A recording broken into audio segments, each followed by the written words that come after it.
Good morning, I'm Robert, and you're always welcome here in my busy little shop. On today's episode of What's on My Workbench, we're going to take just a little bit of time. We're going to talk about hammers and mallets and why I use the ones I do. I had someone that's a regular subscriber ask me about the Barry King mallet.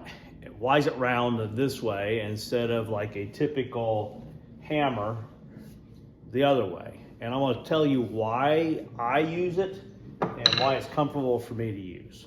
So let's get into these. Okay, so let's take a look at these hammers and go through them kind of one by one. And I'll talk about where I use them and how they might fit into your operation.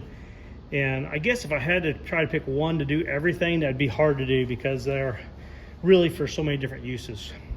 So let me think here. So let me talk a little bit about the first one.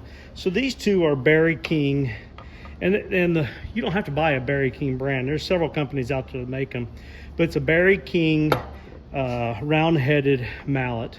This one's a 24 ounce. This one is a 32 ounce.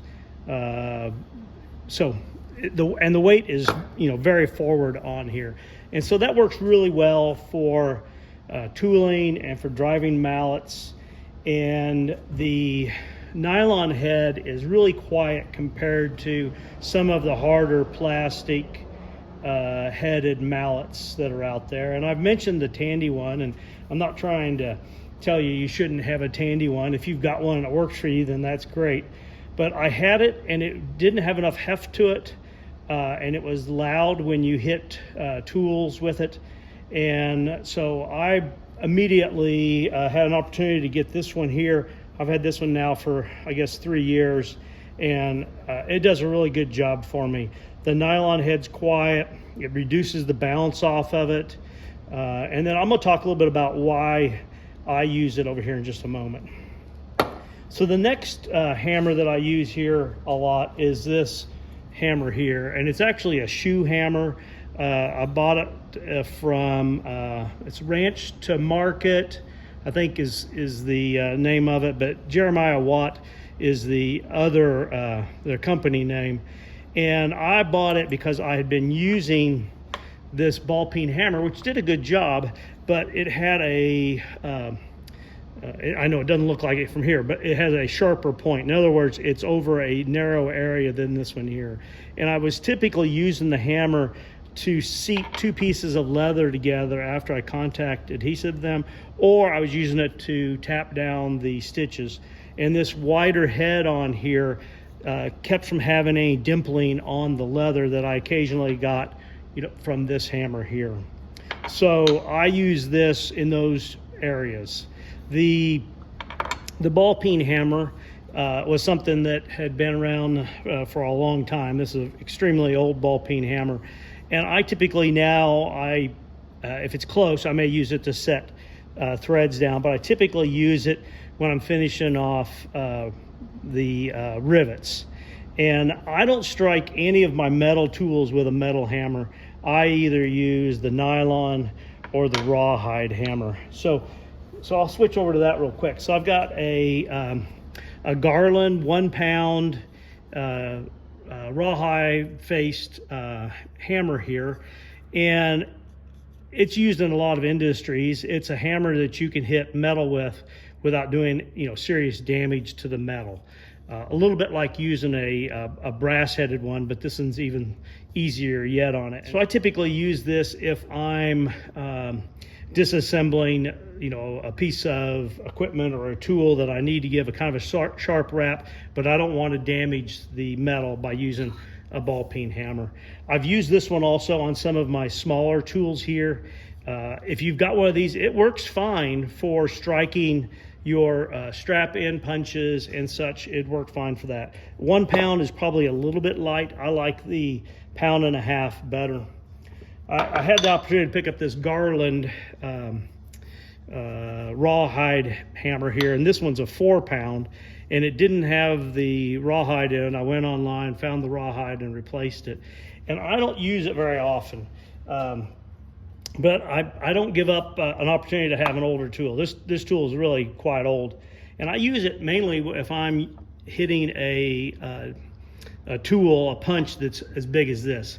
There's a lot of surface area here, and the 24-ounce mallet just doesn't do it justice. There's not enough heft behind it.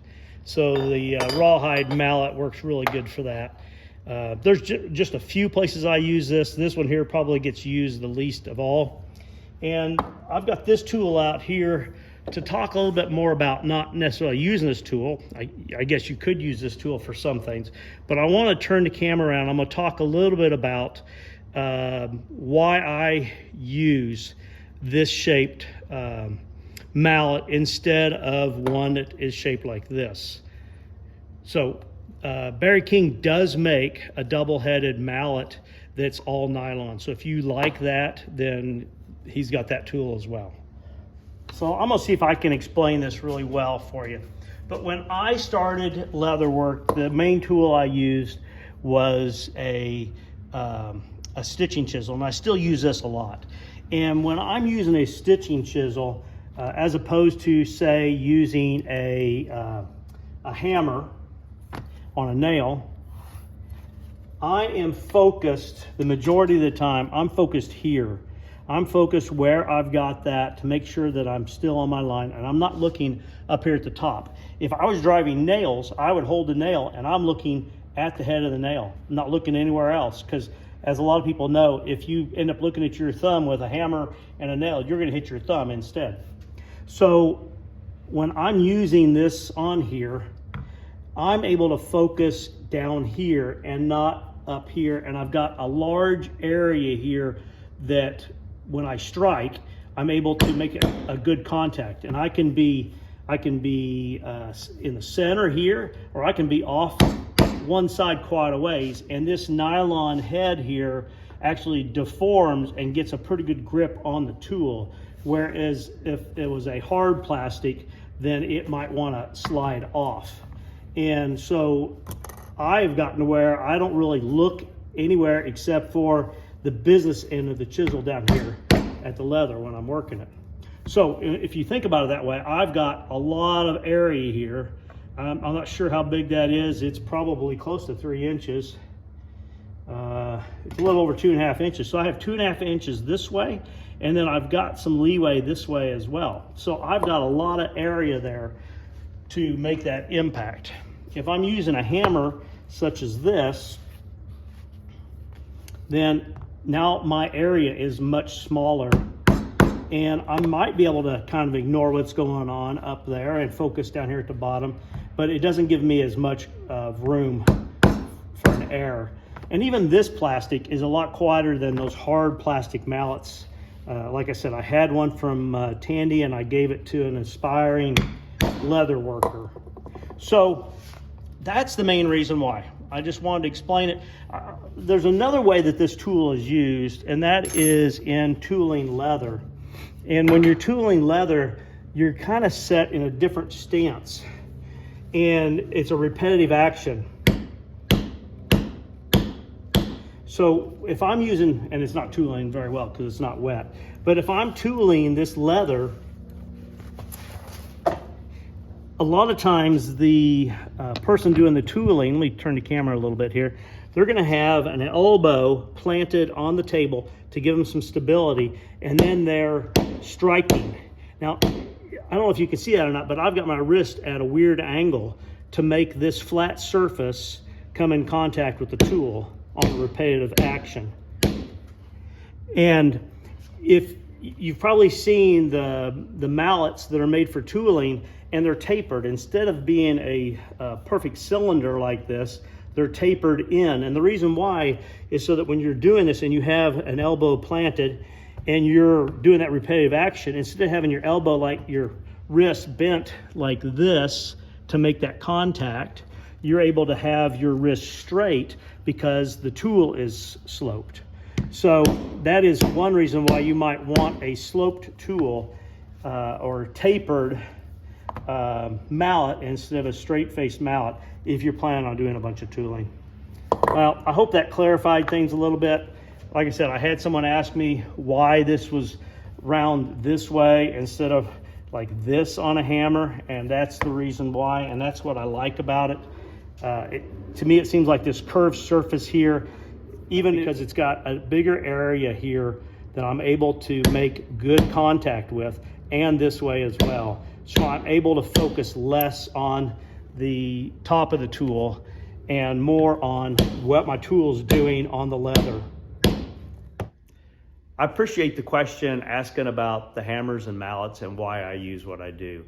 I think really when it comes down to it, for most of the people out there working, whether you're doing leather work, you're into carpentry, you're doing automotive repair, the tool that's most valuable to you is the one that's the easiest for you to use. And I really like how this Barry King mallet works. And if that yellow mallet from Tandy works for you, then that's great, because that's what it's supposed to do. I hope you're having a great day. Please like, share, and subscribe.